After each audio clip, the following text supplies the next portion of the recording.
నీకేమి తెలుసు నా సంగతి, అదే కదా.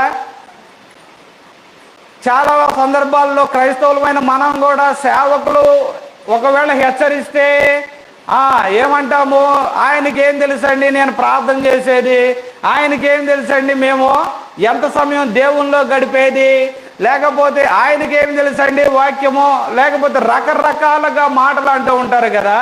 ఇంచుమించు పేతురు కూడా అదే బాణి అంటారు చూసారా, అదే బాణి అనమాట. ఏమిటంటే, ప్రభువా నీకేం తెలుసు ప్రభువా నేను ఎంత బలవంతుడనో, ప్రభువా నీకేం తెలుసు ప్రభువా నేను ఎంత భక్తిపరుడనో. ఇదేమిటయ్యా అంటే, ఇందాక 3 సందర్భాలు చూసాం కదా. శ్రమలు, శరీర కోరికలు, తర్వాత మరి ఆకలి దప్పులు. ఈ కోవ కాకుండా ఇదొక మరొక కోవ. ఏమిటయ్యా అంటే భక్తి గర్వం.